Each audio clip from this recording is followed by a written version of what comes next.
केदारनाथ में जो आदमी विनाश हुआ है 2012 में धरती दूसरी ऐसा आया था। 2012 में चेंज हो गई थी, ऐसा आया था। माया सभ्यता की कैसेट जिन्होंने सुनी उनकी बुद्धि में बैठा हुआ है 2012 में विनाश होगा। अब 12 में तो हुआ नहीं कुछ भी, हुआ तो 13 में हुआ। केदारनाथ में विनाश लीला हुई। तो क्या एक केदारनाथ में विनाश लीला होने से चारों धाम में विनाश लीला हो गई है? पृथ्वी की धुरी चेंज हो गई। उस घोषणा से इसका कोई कनेक्शन नहीं है। झूठ खंड की दुनिया, झूठी माया, झूठी काया, झूठ है सब संसार। सच सुनाने वाला कौन है? यही कहेंगे। और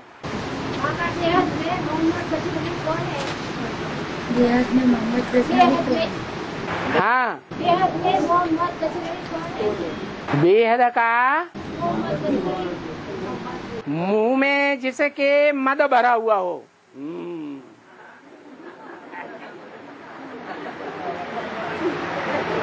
वो कौन है?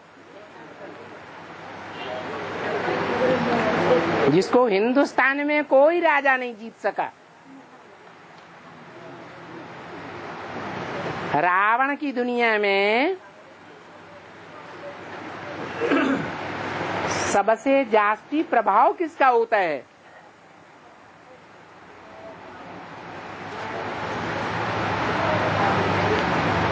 धनवान का सबसे जास्ती प्रभाव होता है या सुंदर तनवान का सबसे जास्ती प्रभाव होता है? धनवान का होता है। रावण राज्य में सारी दुनिया काम विकार से प्रभावित हो जाती है।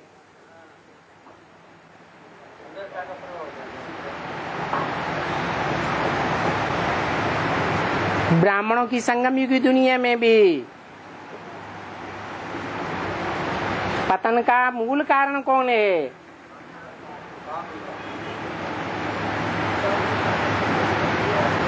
काम विकार। ये रावण का पहला शीश है और इसका भी मूल कौन है? देवान, जिसे सांडे का नाम दिया। रावण के चित्र में कौन सा चित्र रख दिया है? गधे का। वो भी देवान की यादगार है या आत्माभिमान की यादगार है? वो भी देवान की यादगार है। तो मन रूपी घोड़ा कहो, बैल करो, ये यादगारें बनाई हुई हैं। गधा कहो, पांच विकारों का मूल देह अभिमान रूपी गधा। तो ये देह अभिमान सबसे जास्ती कलयुग के अंत में किस में आता है? कौन से देश में आता है? भारत में आता है। यहाँ तक के परसेंटेज में ज्यादा से ज्यादा भारतवासी विदेशों के मुकाबले विदेशियों के रंग में रंग जाते हैं।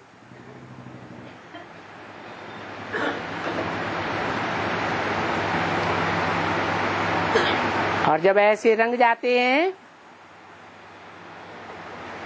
तो जो विदेशी हैं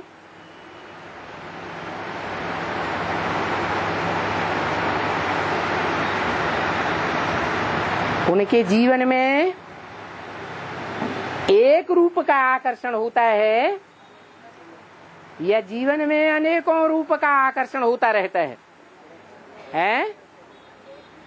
एक डाइवोर्स देते हैं, फिर दूसरा, तीसरा, चौथा, गिनती ही नहीं।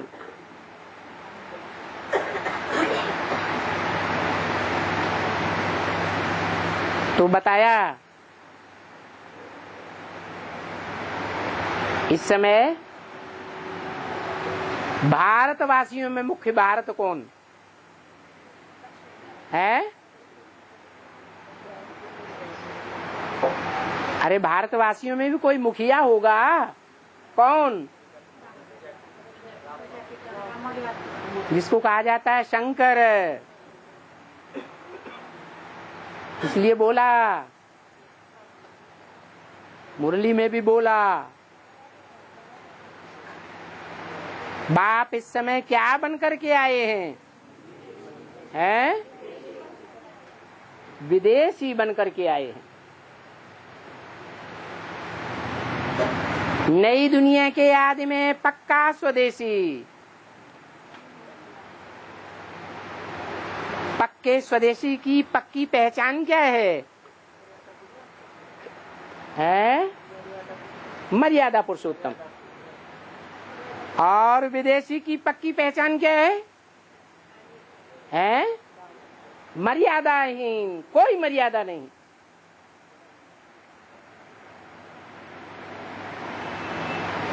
तो बाप ही विदेशी, भारतवासियों का बाप ही विदेशी, तो बच्चे क्या होंगे? विदेशी होंगे। और विदेशियों की बुद्धि एक में टिकती है या अनेकों के रूप स्वरूप में भटकती है? अनेकों के रूप स्वरूप में भटकती है। और ये भटकाव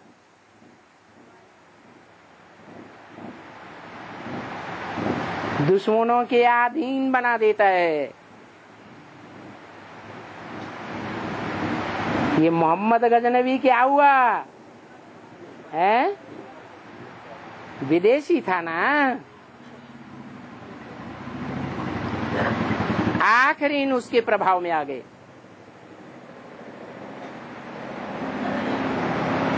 माया ने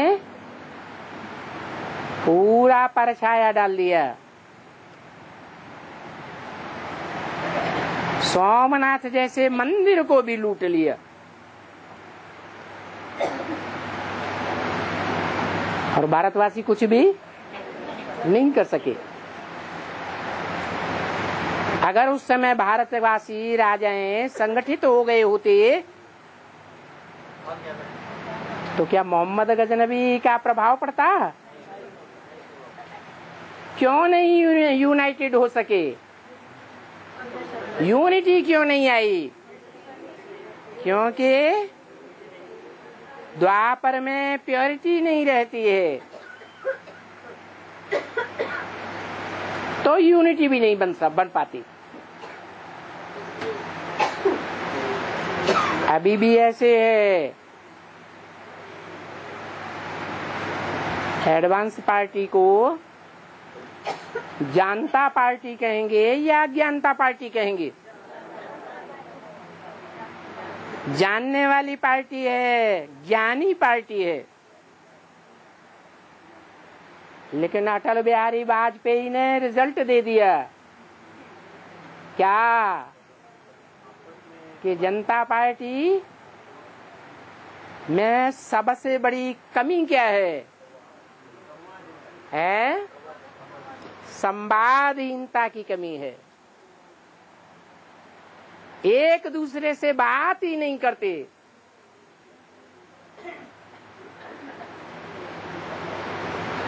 कोई किसी से बात नहीं करता है तो इससे ईर्ष्या द्वेष जाहिर होता है या नहीं होता है?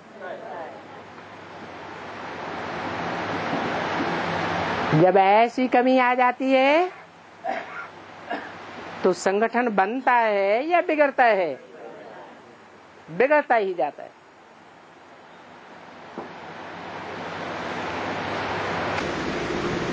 अब आप एक निगम मानो दूसरों को एंगेज जिसको इब्राहिम की आधार हैं? आधार में इब्राहिम की आत्मा ऊपर जाके प्रवेश करती है। आधार मूर्त में इब्राहिम की आत्मा परमधाम से आती है, प्रवेश करती है। जिसमें प्रवेश करती है वो आत्मा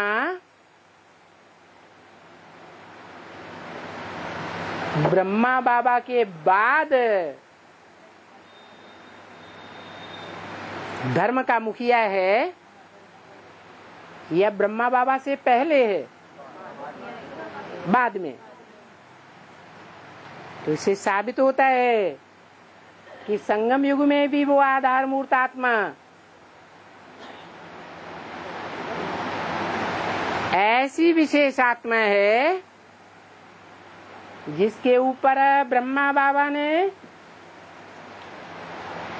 यज्ञ का सारा कारोबार सौंपा हुआ था।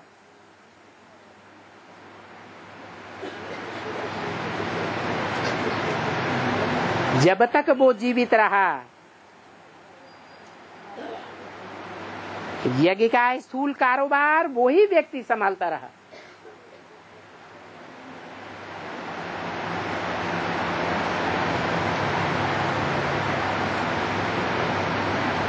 फिर जब मम्मा ने शरीर छोड़ा था तो मम्मा की गद्दी किसने संभाली?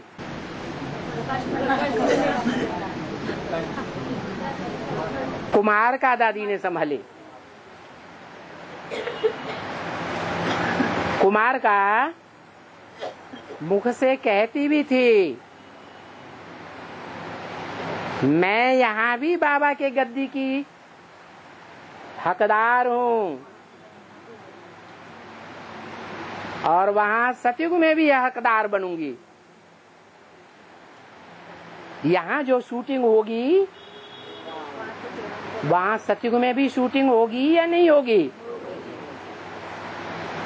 तो दोनों ही आत्माएं सतयुग में जाकर के सेकंड नारायण बनती हैं।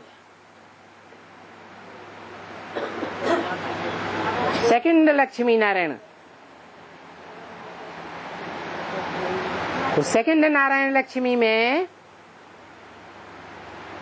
आत्मा की संपूर्णता होगी या कुछ कमजोरी भी आएगी? 16 कला संपूर्ण नहीं बनते, चौथाई कला कम हो जाती है।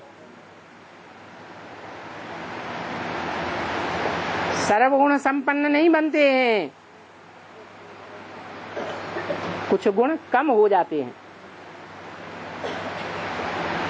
संपूर्ण हिंसक नहीं बनते, उनकी आत्मा में कुछ न कुछ ऐसी हिंसकपना की कमजोरी आ जाती है जो सतयुग त्रेता में प्रत्यक्ष नहीं होती, बाहर नहीं आती, द्वापर में बाहर आ जाती है। तो सबसे बड़ा हिंसक कौन हुआ? पहला हिंसक कौन हुआ देवताओं के बीच में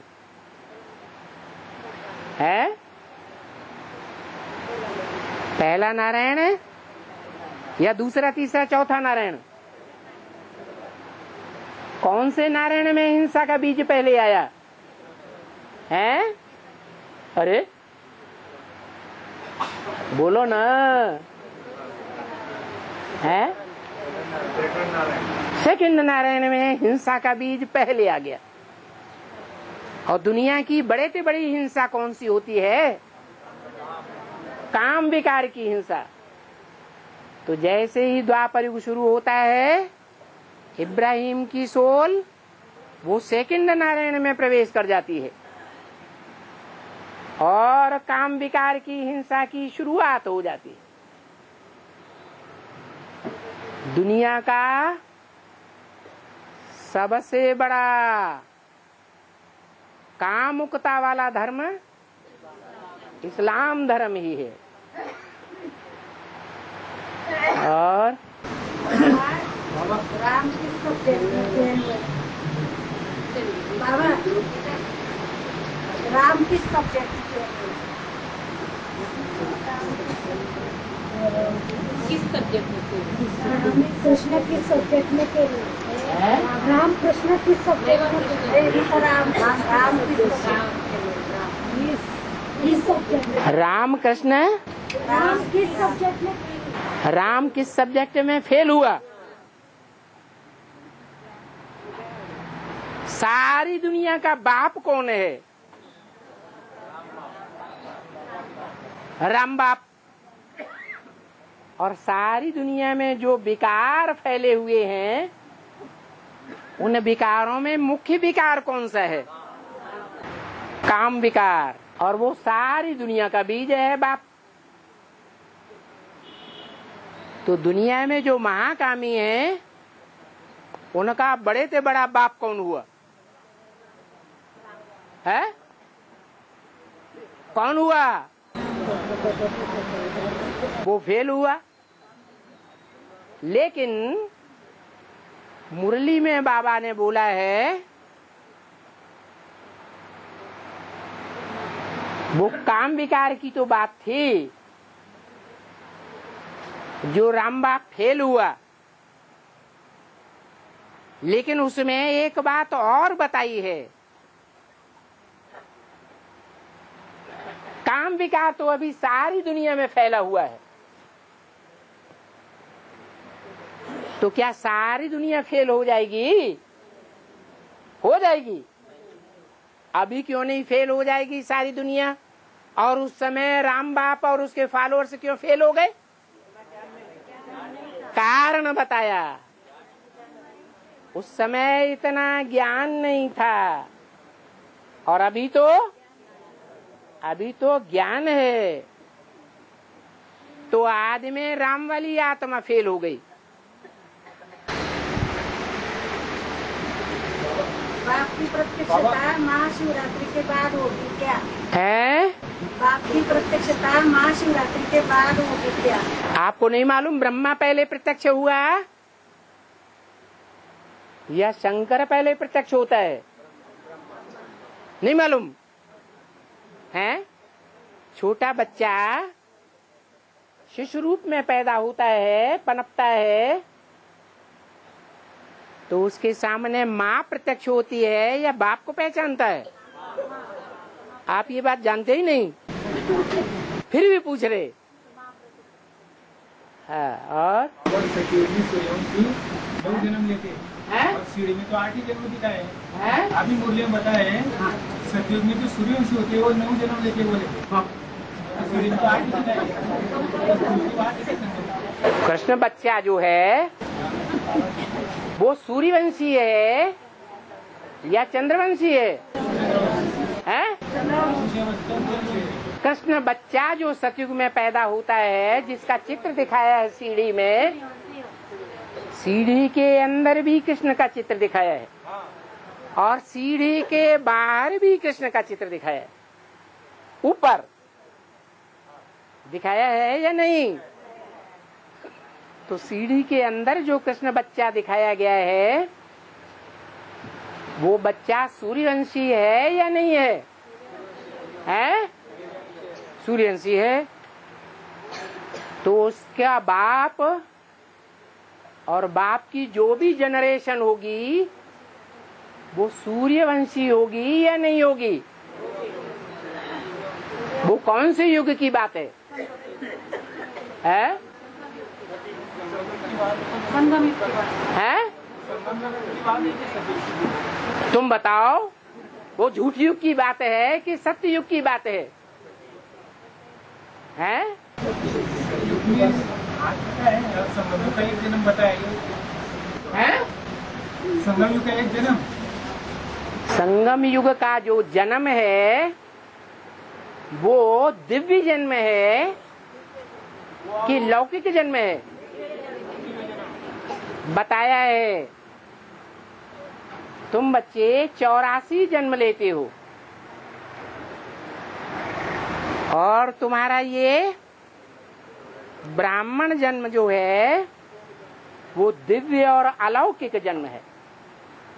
ये जन्म एक्स्ट्रा ऑर्डिनरी है या सामान्य जन्म है? 84 जन्मों के अंदर तो है, लेकिन तुम्हारा ये एक्स्ट्रा ऑर्डिनरी जन्म है। कौन सा? संगम युग में। ये संगम युग में जो एक्स्ट्रा ऑर्डिनरी जन्म है वो स्वर्णिम सतयुग का होगा या कलयुग का अंश होगा? तो वो ही सत्य युग है असली। वहां ही सत्य धर्म की स्थापना होती है। सत्य धर्म की स्थापना सतयुग में होती है या एक्यूरेट सतयुग शुरू होने से पहले ही हो जाती है? संगम युग में होती है। अभी वो सत्य युग जहाँ सत्य धर्म की, सत्य सनातन धर्म की स्थापना होने वाली है और जो प्रैक्टिकल जीवन में ईश्वर के कार्य में सत्य धर्म की स्थापना के प्रैक्टिकल सहयोगी बनेंगे शरीर के साथ। वो दादा लेखराज के फॉलोअर्स बनेंगे या राम वाली आत्मा के फॉलोअर्स बनेंगे? हैं? और राम वाली आत्मा कृष्ण को जन्म देने वाली सूर्यवंशी है या कोई और वंशी होगी? तो वो जन्म नहीं गिना जाएगा। हैं? जन्म और एक एडजस्टमेंट करके वो कैसे? हैं? और एक जन्म तो दादा लेखराज का एडजस्टमेंट करते हैं। दादा लेखराज का जन्म बाद में सतयुग में ना? सतयुग में तो वो होगा ऐसे। हाँ, ब्रह्म बाबा एक जन्म एडजस्टमेंट करके बोले वो त्रेता में। वो त्रेता में 13 जन्म लेते हैं। इसलिए चंद्रवंशी के हिसाब से त्रेता युग का नाम ही त्रेता युग पड़ा है, क्योंकि वहाँ कितने जन्म लेते हैं? कौन लेते हैं? सूर्यवंशी पक्के या पक्के चंद्रवंशी 13 जन्म लेते हैं? और जो आपने सूर्यवंशी की संतुष्टि है वो 9 जन्म लेते हैं। अभी जो बताया कि जो पक्के सूर्यवंशी हैं वो 9 जन्म लेते हैं।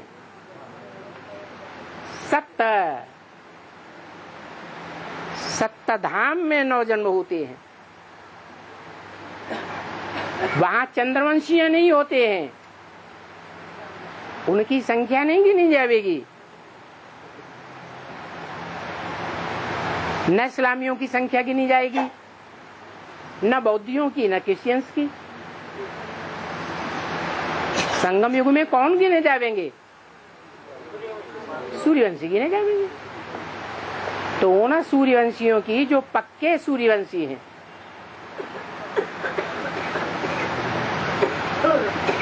उनका 9 जन्मों में से पहला जन्म संगम युग में शुरू होता है। और जो चंद्रवंशी हैं पक्के, भले चंद्रवंशियों का मुखिया चंद्रमा ही क्यों न हो, वो प्रैक्टिकल जन्म में सतयुग में 8 जन्म लेगा, लेकिन 9 जन्म नहीं लेगा। और रुको इधर हाँ, माउंट आबू में पांडव भवन में बाबा के चारों धाम की क्या रस्ते, 4 धाम की यात्रा क्या रस्ते? पांडव भवन में हाँ क्या होता है? 4 धाम की यात्रा क्या रस्ते? पांडव तो 5 थे और धाम तो 4 गिने जाते हैं। 4 धाम की यात्रा बोलते हैं। ये पांडवों को 4 धाम की यात्रा में क्यों जोड़ रहे हैं? ये किसने सिखाया? ये किसने सुनाया? बेसिक वालों ने सुनाया। आप उनको भूल जाओ। है चार धाम की यात्रा, वो समझते हैं। हाँ, चार धाम की यात्रा करोगा, स्तंभ जो चार धाम समझते ना। वो पैसे कमाने की यात्रा है। आगे हाँ है शूटिंग पीरियड 2004 में शूटिंग पीरियड हो जाता है। हाँ, जब 2004 के बाद में जो आत्माएं आती है तो वो शूटिंग पीरियड में तो नहीं आती है, बाद में आती है, तो उनका क्या पार्ट है, क्या पार्ट होगा उनका? शूटिंग कराने वाले कोई डायरेक्टर होते हैं या नहीं होते हैं? हैं? शूटिंग कराने वाले कोई मुखिया होते हैं या नहीं होते हैं? होते हैं। ब्रह्मा के कार्यकाल में शूटिंग हुई या नहीं हुई है? हुई। सतयुग में गोले के चित्र में चित्र किसका दिखाया है मुखिया के रूप में? कृष्ण का चित्र दिखाया है। तो कृष्ण वाली आत्मा ने संगम युग में प्रैक्टिकल जीवन धारण करके ब्राह्मणों की दुनिया में मुखिया के रूप में शूटिंग कराई या नहीं कराई? कब तक कराई है? कब तक कराई है? जब तक जीवित रहे तब तक कराई। ऐसे ही वो 33 साल पूरे हुए, फिर दूसरी मूर्ति कौन सी होनी चाहिए? शूटिंग कराने वाली। बाबा ने समझाया है, सच्ची सच्ची सही समझानी चाहिए। झूठा बोल देते हैं। ब्रह्मा द्वारा स्थापना, विष्णु द्वारा पालना, शंकर द्वारा विनाश, ये रंग है। क्योंकि ऐसा प्रैक्टिकल में नहीं होता है। प्रैक्टिकल में क्या होता है? ब्रह्मा द्वारा ब्राह्मण धर्म की स्थापना, शंकर द्वारा जो ब्राह्मण नहीं है सच्चे, ब्राह्मणेतर हैं, क्या दूसरे वंशों के हैं, उनका सबका खात्मा, दुनिया से खात्मा या ब्राह्मणों की दुनिया से खात्मा? ब्राह्मणों की दुनिया से खात्मा। तो जो दूसरी मूर्ति है उसकी शूटिंग होती है, उसके लिए भी 33 साल चाहिए या नहीं चाहिए है? 3 मूर्तियां हैं, तो 3 मूर्तियां कुछ करती धरती हैं कि नहीं करती हैं? 2 ही मूर्तियां सारा कार्य करेंगी क्या? तो शंकर द्वारा 33 वर्ष में ब्राह्मणों की दुनिया से जो ब्राह्मणेतर आत्माएं हैं, क्या ब्राह्मण नहीं है, ब्रह्मा की औलाद नहीं है, ब्रह्मा मुख वंशावली नहीं है, ब्रह्मा के मुख से निकली हुई बातों को मानने वाली नहीं है, उनको अनिश्चय बुद्धि बनाने। निश्चय बुद्धि बनाना माना जिंदा करना, और अनिश्चय बुद्धि बनाना माना विनाश कर देना। तो ऐसे जो ब्राह्मणेतर आत्माएं हैं, उनका ब्राह्मणों की दुनिया में शंकर द्वारा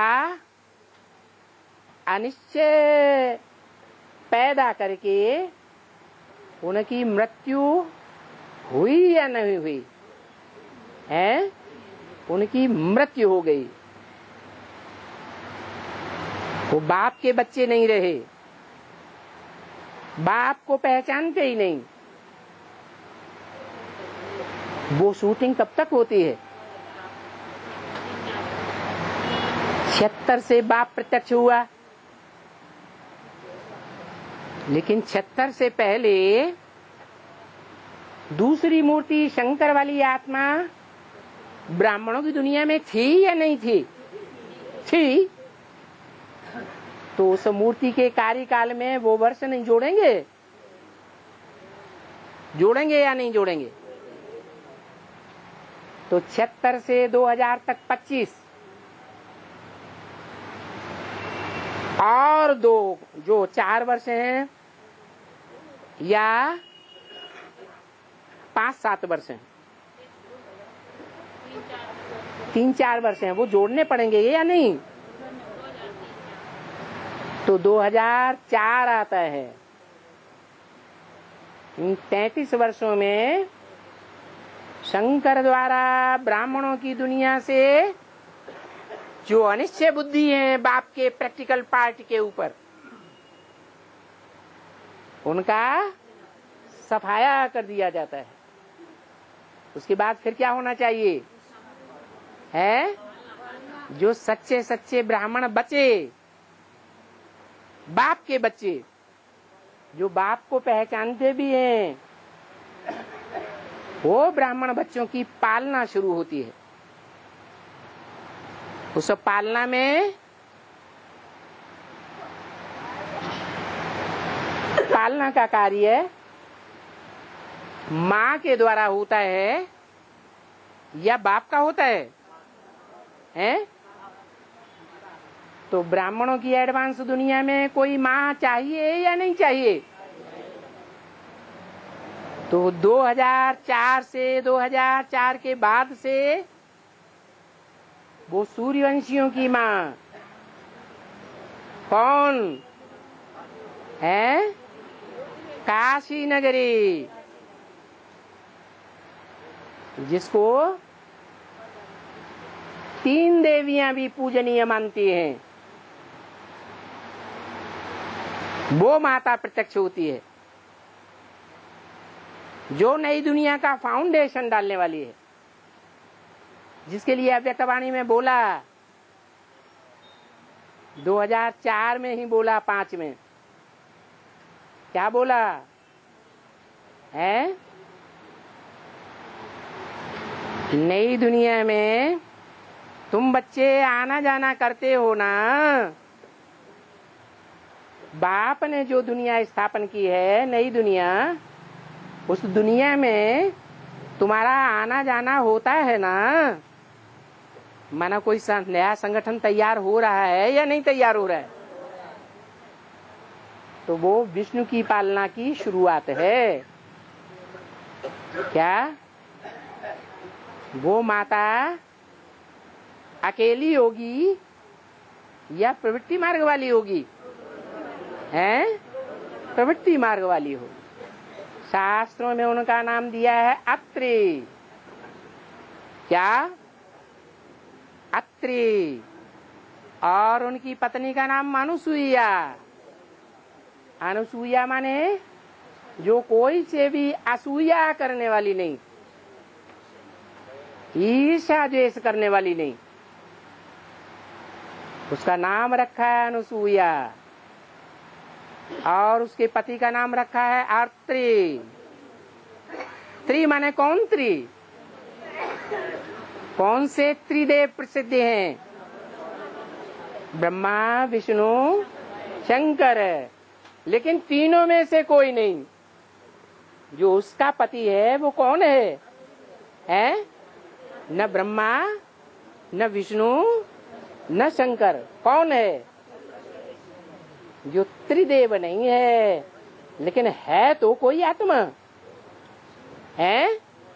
कौन? शिव बाबा। तो ऐसे नहीं है कि विष्णु का कार्य शुरू नहीं हुआ। जैसे शंकर का कार्य 76 में प्रत्यक्ष हुआ, ऐसे नहीं 76 से पहले शंकर का प्रैक्टिकल पार्ट था ही नहीं। था या नहीं था? ब्राह्मणों की दुनिया में था ना। ऐसे ही जो वैष्णव देवी के रूप में प्रत्यक्ष होने वाली है, वो भी 2004 के बाद तुरंत नहीं प्रत्यक्ष होती है।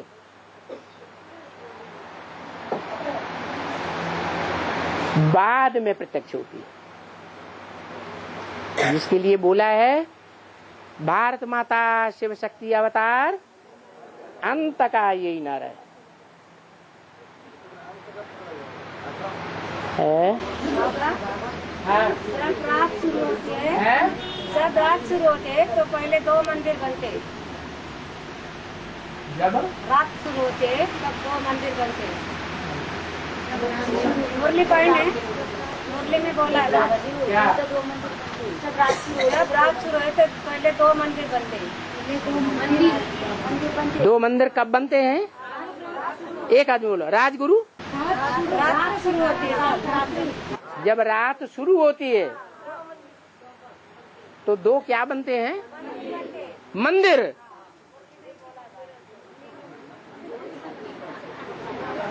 बाबा ने कहा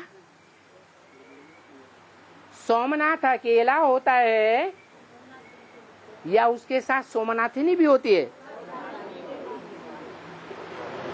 ये मुरली में बोला है सोमनाथ के साथ सोमनाथिनी भी होगी ना, है? तो असली जो मंदिर है वो शरीर है या मिट्टी का मंदिर है? ये शरीर ही असली मंदिर है। वो लक्ष्मी नारायण वाली आत्माएं जहां से प्रत्यक्ष होती हैं वो ही सोमनाथ का मंदिर है। ब्राह्मणों की दुनिया में राजा विक्रमादित्य की आत्मा ब्रह्मा ने सागर के किनारे सोमनाथ मंदिर की स्थापना की। 66 में सागर कहाँ काम कर रहा था? हैं? देहात में काम कर रहा था, है? माउंट आबू में काम कर रहा था। और माउंट आबू के सबसे नजदीक का सेंटर कौन सा था उस समय? अहमदाबाद हुआ। राजा विक्रमादित्य ने अपनी सारी संपत्ति लगा करके वो सोमनाथ मंदिर की स्थापना की थी। उसमें किसी दूसरे व्यक्ति का, राजा का कोऑपरेशन नहीं था। तो बोला सोमनाथ के साथ सोमनाथनी भी होगी ना। माना सोमनाथ के रूप में चैतन्य, सोमनाथ के रूप में प्रत्यक्ष होने वाला, और चैतन्य में सोमनाथिनी के रूप में प्रत्यक्ष होने वाली, दोनों कौन से सेंटर से प्रत्यक्ष होते हैं? अहमदाबाद के उस पालड़ी सेंटर से प्रत्यक्ष होते हैं। वहां से उनको ज्ञान मिलता है। वो सागर का कंठा हुआ।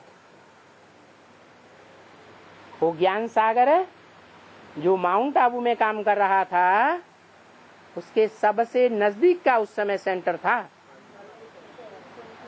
और बाबा 50,000 सूर्यवंशी में आना श्रेष्ठ है या 108 आत्मा के सूर्यवंशी में आना श्रेष्ठ है? ये कोई नहीं सुन पाया, इनको सुनाओ पहले। 50,000 सूर्यवंशी आत्मा में आना श्रेष्ठ है या 108 सूर्यवंशी आत्मा में आना श्रेष्ठ है? 50,000 रुको हाँ हैं?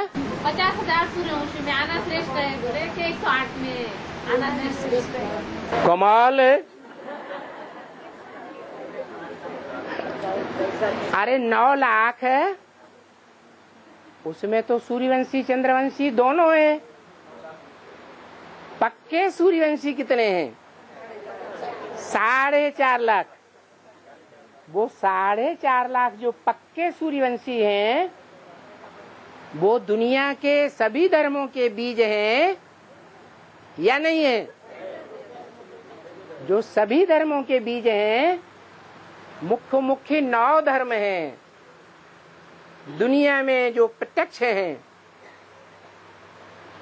तो 4.5 लाख को 9 भागों में डिवाइड कर दो तो कितनी संख्या आती है? 50,000। वो 4.5 लाख का हो या 50-50 हजार का हो, वो राज परिवार के लोग हैं या प्रजावर की आत्माएं हैं? है वो राज परिवार की आत्माएं हैं, वो प्रजावर की आत्माएं हैं। 50,000 है प्रजा, पक्की सूर्यवंशी प्रजा, और 108 जो पक्के राजाएं हैं, राजवंश में जन्म लेने वाले। बाप प्रजा पद देने के लिए आए हैं या राजाई का पद देने के लिए आए हैं? तो 50,000 प्रजा वर्ग की आत्माएं और 108 राजवर्ग की आत्माएं हैं। और हाँ हाँ अंदर वाले रह जाएंगे, बाहर वाले ले जाएंगे। हाँ, क्या ले जाएंगे? का तो क्या इसका मतलब है कि तुम पक्का समझ लो अभी तुम नॉन सरेंडर हो, और जो नॉन सरेंडर हैं वो सब बाहर वाले हैं। क्या नॉन सरेंडर?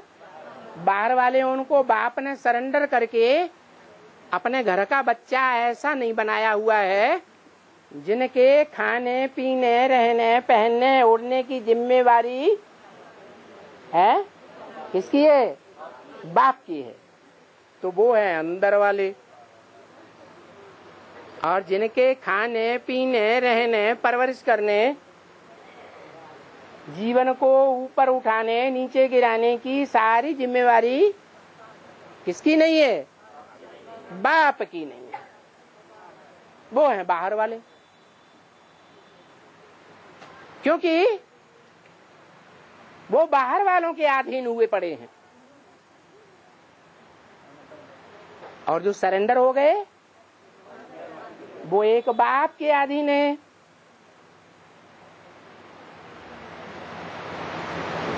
तो ऊंची आत्माएं कौन हुई? बाबा बीच में से बाबा क्या पढ़ते है? सरेंडर्ड और नॉन सरेंडर्ड में ऊंची आत्माएं कौन है? हैं? बाहर वाले, अंदर वाले। ये क्या बाबा करते हैं गड़बड़ सड़बड़, कहते हैं अंदर वाले रह जावेंगे और बाहर वाले ले जावेंगे। फिर कौन सरेंडर होगा? है? फिर सरेंडर होने से फायदा है नहीं। लेकिन बाप कहते हैं कि ऐसा बेसिक में भी हुआ है। क्या? बेसिक में भी जो सरेंडर्ड हैंड्स थे, जिनकी जिम्मेवारी बाबा के ऊपर थी, वो एडवांस ज्ञान लेने से रह गए, बाप के प्यार से वंचित हो गए, बाप की पहचान से वंचित हो गए, बाप की माला के मणके नहीं बन पाए।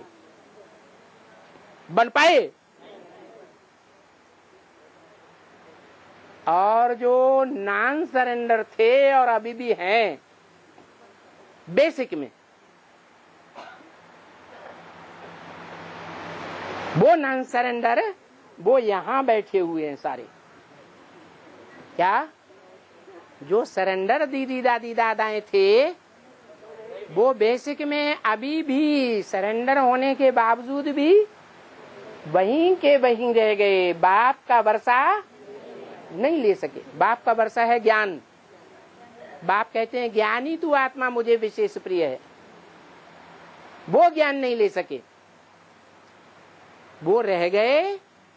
और जो घर गृहस्थ में रह करके ज्ञान ले रहे थे, नॉन सरेंडर बाहर वाले थे, वो यहाँ देखो बैठे हुए हैं।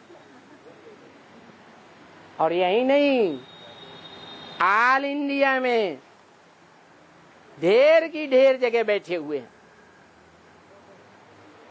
उन्होंने बाप को पा लिया बाप का वर्षा ज्ञान पा लिया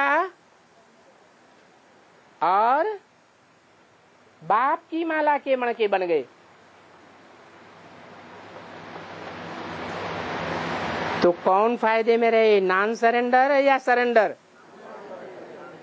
नॉन सरेंडर को फायदा हो गया। और यहां भी वो बात लागू होती है क्या है? क्या बात? अंदर वाले रह जावेंगे और बाहर वाले ले जावेंगे।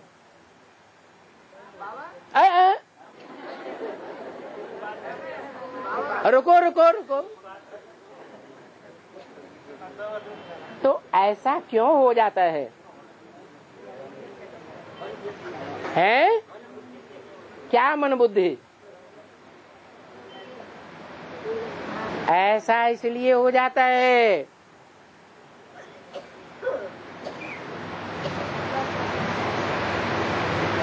कि जो बेसिक में कमियां आई हैं वही कमियां बीज में भी आ जाती हैं। जो जड़ों में कमी होती है वो कमी बीज से आती है या नहीं आती है? तो ये एडवांस में बीज रूप आत्माएं हैं, दो प्रकार की, सरेंडर्ड और नॉन सरेंडर्ड। जो सरेंडर्ड हैंड्स हैं वो ईश्वरीय सेवा में अलबेले हो जाते हैं।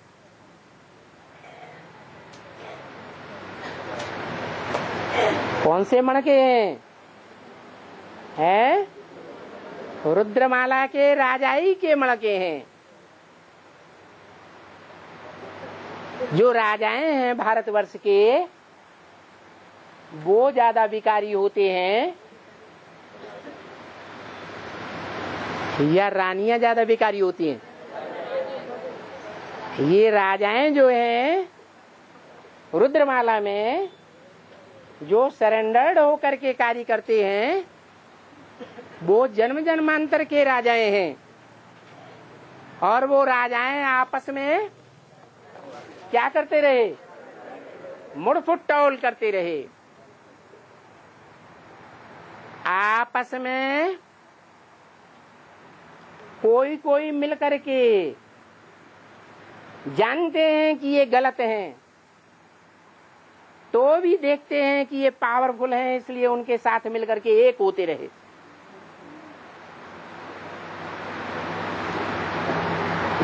ज्यादा पतित रुद्रमाला के राजाई प्राप्त करने वाले राज परिवार के ज्यादा पतित होते हैं या विजयमाला के ज्यादा पतित होते हैं?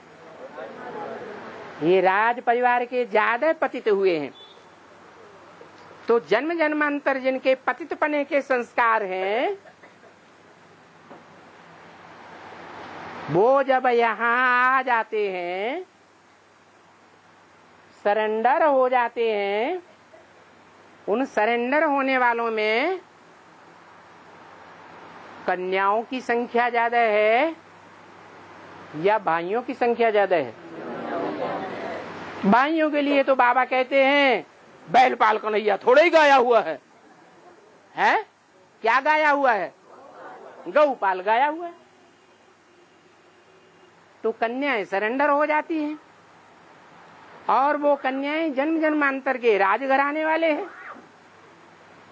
जो राजघराने वाले राजाई प्रवृत्ति के हैं वो ज्यादा पतित हुए।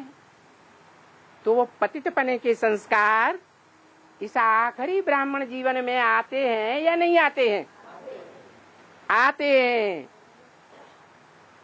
और यहाँ तो बात ही निराली है। क्या बात निराली है? हैं? कन्याओं के लिए पुरुषार्थी जीवन में सबसे आगे बढ़ाने वाला मुद्दा कौन सा है? हैं? एक शिव बाबा, दूसरा न कोई। लेकिन ये परसेंटेज में हो जाता है। ज्यादातर राजघराने की आत्माएं जो अभी रुद्रमाला की बनी हैं, सरेंडर्ड होती हैं, वो एक शिव बाबा से बुद्धि की योग जोड़ करके नहीं रह पाती। आपस में एक दूसरे से लगाव लग जाता है। क्या है? शिव बाबा के साथ तो सर्व संबंध हैं। संबंधों में लगाव लगता है या नहीं लगता है? लगता तो है।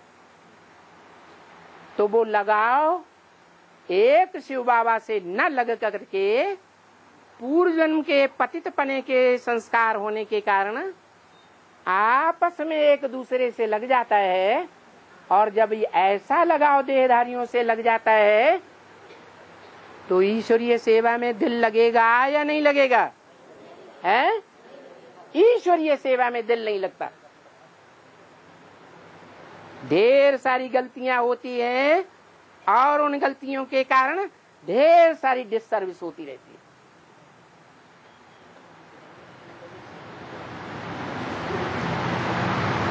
तो बताओ, नीचा पद बनेगा या नीचा पद बनेगा?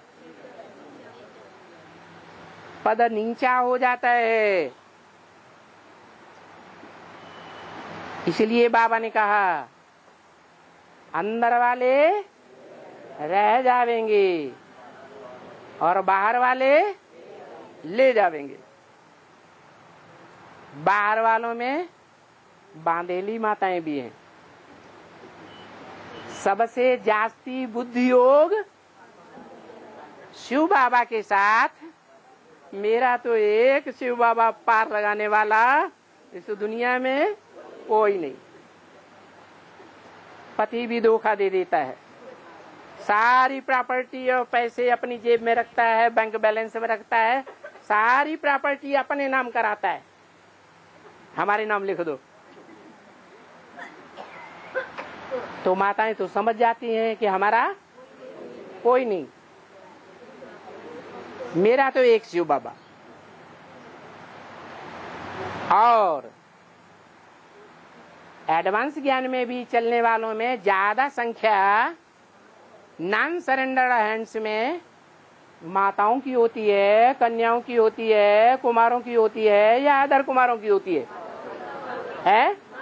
माताओं की होती है। तो परसेंटेज के आधार पर बाबा ने बोल दिया, ऐसे नहीं है कि जितने भी सरेंडर होते हैं उन सब के लिए बोला है कि अंदर वाले रह जाएंगे। नहीं, सब अंदर वाले रह जाएंगे ऐसा नहीं है। अंदर वालों में अष्टदेव की लिस्ट में नहीं आने वाले हैं तो वो रह जाएंगे, वो तो नहीं रह जाएंगे। और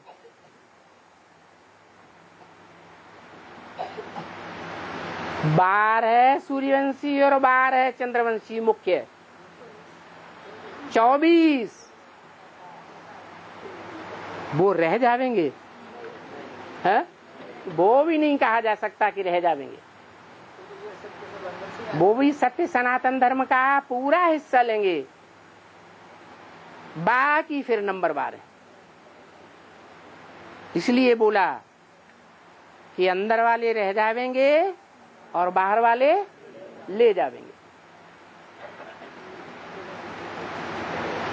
और अरे ऊपर ज्यादा बाबा के आए रहे थे बोल लेने। हाँ, भक्ति में के भक्ति वाले लोग जाते हैं ना, वहाँ विठ्ठल मंदिर दिखाते और विठ्ठल को ना एक ईश्वर दोनों पाँव दिखाई खड़ा हुआ दिखाई विठ्ठल को, आणि दोनों हाथ कंबर पर दिखाए दोनों हाथ। पंढरपुर में खड़ा विठ्ठल दिखाया, पंढरपुर में खड़ा विठ्ठल दिखाया। और हैं उनके पास में ही पीपल का वृक्ष है। क्या? ईट पर दो हाथ कंबर पर पंढरपुर पर 2 पाव है। एक बिट्ठल को खड़ा हुआ दिखाया और दूसरा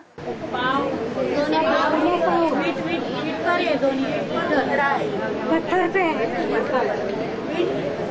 खड़ा है और कमर पर हाथ रखा है। वो मकान बनाते वो ईंट होगी ना, उसके ऊपर खड़ा है। मकान बनाने की जो ईंट होती है, खड़ा है कि कमर का मकान बनाने चारों मकान बनाते हैं। ईंट पर खड़ा है, ईंट पर पत्थर खड़ा है। हाँ, उनको दोनों हाथ कमर पर है। और दोनों हाथ कमर पर हैं, टांगे नहीं हैं। टांगे ऊपर हैं, टांगे नीचे हैं। और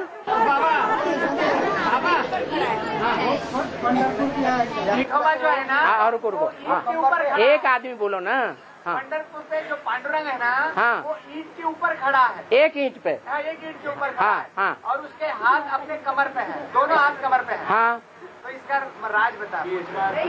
चारों संतरी गले में लटके हुए, गले में लटवाई थी कहीं।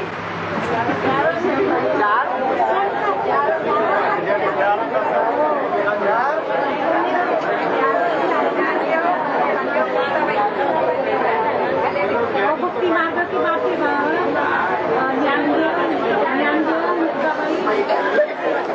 अरे सब बातों का एक जवाब दे दो।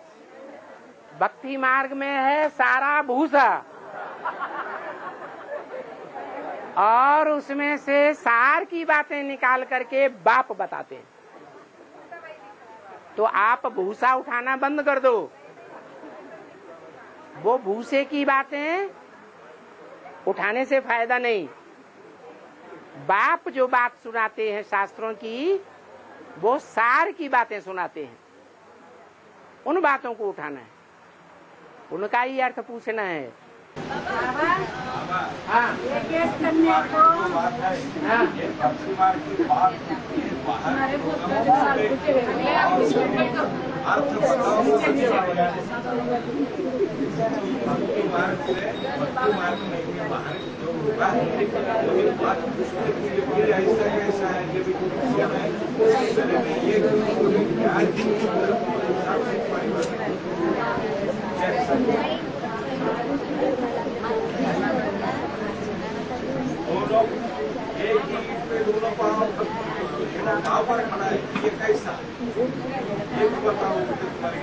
एक ईंट के ऊपर दोनों पांव रख करके आदमी खड़ा नहीं हो सकता। फिर हाँ, अरे आप भी खड़े हो सकते हैं।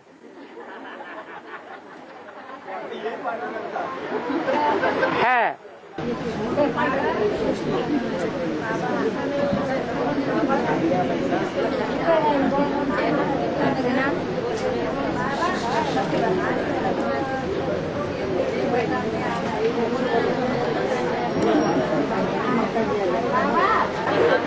बाबा, हाँ, दूसरा पूछे।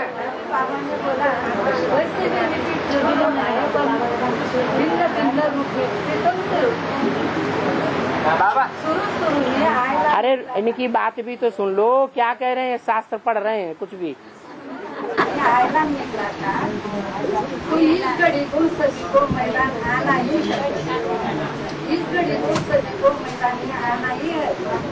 अभी बाबा ही जैसे रिपीट होता है, लेकिन भिन्न भिन्न लेकिन सबसे रूप में रिपीट होता है। ऐलान हुआ था, है शुरू में ऐलान हुआ था हाँ, कि सबको युद्ध मैदान में उतरना है, युद्ध के मैदान में उतरना है। अलग अलग रूप में उतरेंगे ना, तो पंच रूप में वैसे रिपीट जरूर होता है कि भिन्न भिन्न रूप में तो ये महाभारी महाभारत युद्ध है और इस महाभारी महाभारत युद्ध में सारी दुनिया स्वाहा हो जाएगी, कोई भी बचेगा नहीं। न यादव बचेंगे, न पांडव संप्रदाय के बचेंगे और न कौरव संप्रदाय के बचेंगे। हाँ, तो आदि में भी ऐसे ही हुआ था। क्या यज्ञ के आदि में जो बीज रूप आत्माएं थी, पांडवों की बीज, कौरवों की भी बीज और यादवों की भी बीज, वो सब स्वाहा हो गई। जैसे दुनिया में द्वितीय विश्व युद्ध हुआ था, ऐसे यज्ञ के अंदर ऐसा युद्ध हुआ जिसमें सब बीज स्वाहा हो गए।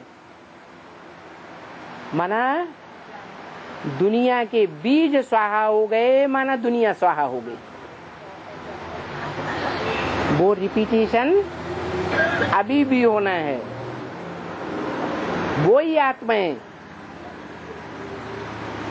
पांडवों के बीज जो एडवांस पार्टी वाले हैं, यादवों के बीज जो एडवांस पार्टी वाले हैं, और कौरवों के बीज वो भी एडवांस पार्टी के हैं।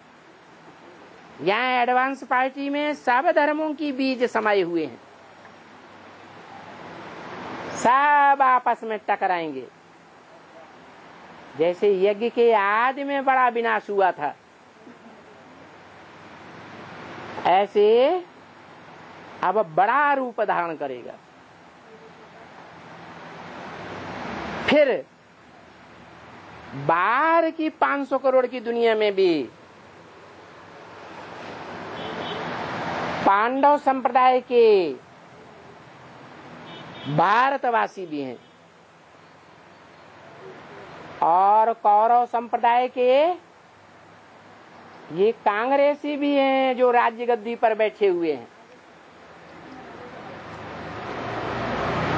जिन कांग्रेसियों के ऊपर अंधा धृतराष्ट्र बैठा हुआ है। धृत माना धारण कर लिया, राष्ट्र माने धन संपत्ति। ये जो टाटा बिरला हैं, इन्होंने सारी धन संपत्ति हड़प करके बैठे हुए हैं। ये दुर्योधन दुशासन जैसे कांग्रेसियों को अपनी मुट्ठी में लेकर के चला रहे हैं। बोलो, चला रहे हैं कि नहीं? चला रहे हैं। और इनको सहयोग देने वाले यादव संप्रदाय, रूस और अमेरिका के लोग, जो मिसाइल्स बनाने वाले हैं, वो भी इनके सहयोगी हैं।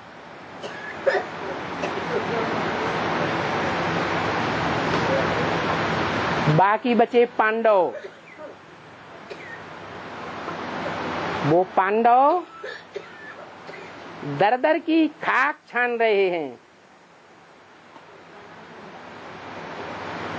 भिखमंगा बना दिया है इन लोगों ने।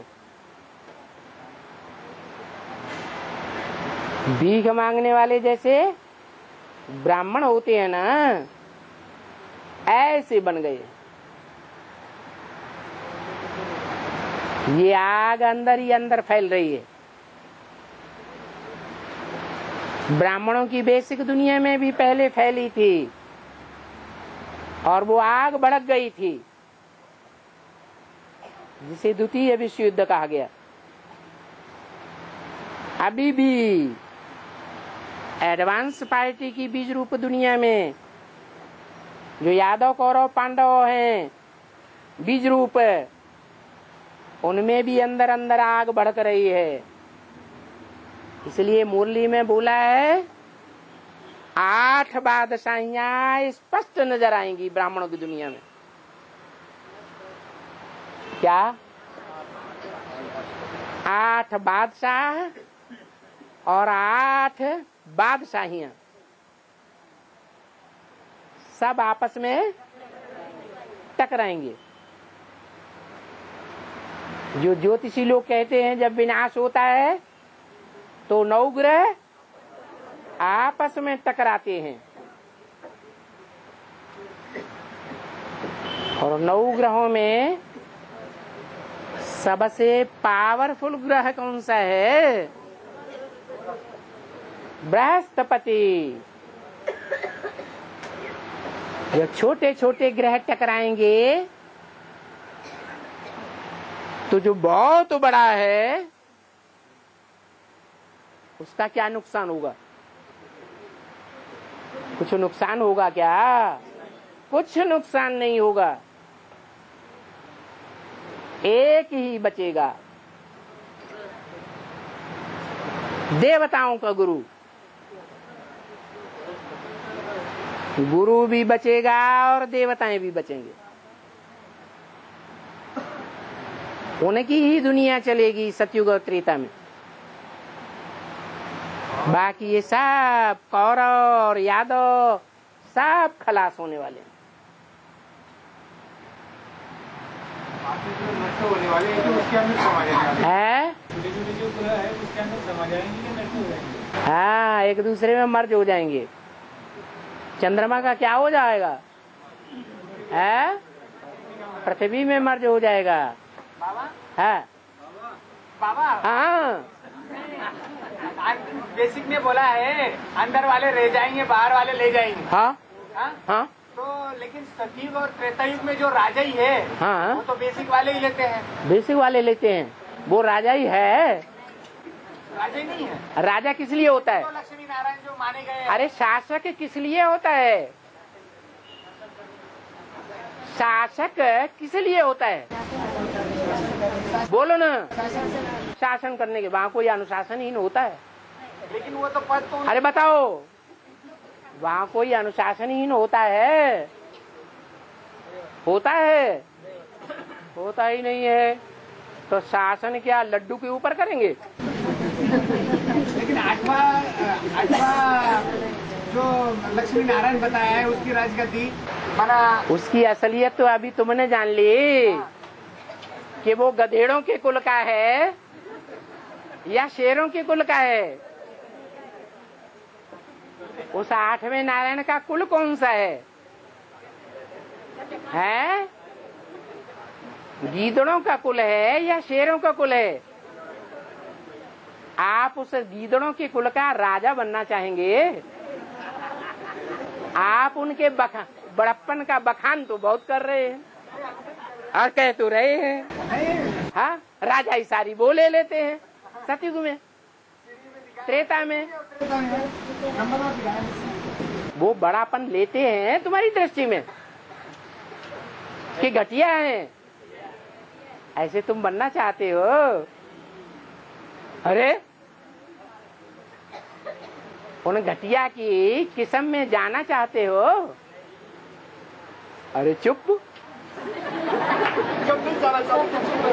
हाँ हाँ हाँ हाँ है।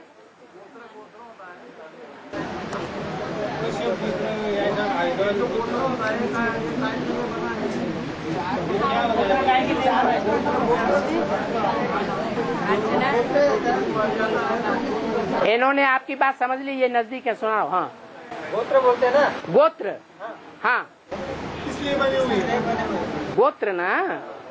9 ऋषि हैं, 9 ऋषियों के आधार पर 9 गोत्र बने हुए हैं। चांडिल्य गोत्र, भारद्वाज गोत्र, ये सब ऋषियों के नाम हैं।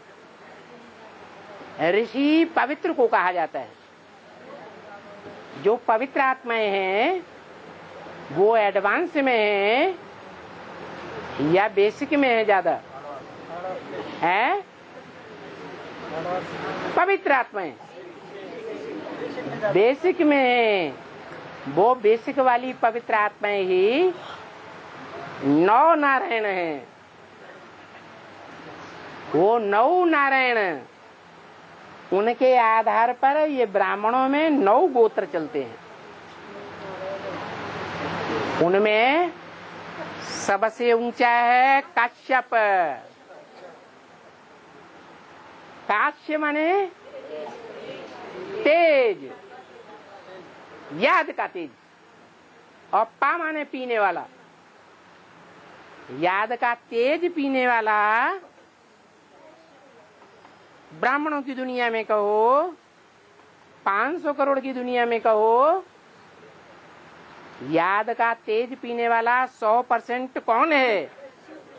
हैं? अरे काश्यप तो है, लेकिन कोई और नाम भी है, शंकर है। वो कश्यप ऋषि की 2 पत्नियां थी, एक दिति और एक आदिति। दिति से दैत्य पैदा हुए। ये दैत्य हैं। दिति माने फटी हुई, माने व्यभिचारिणी, और अदिति माने अव्यभिचारिणी। तो अव्यभिचारिणी से देवों का जन्म होता है।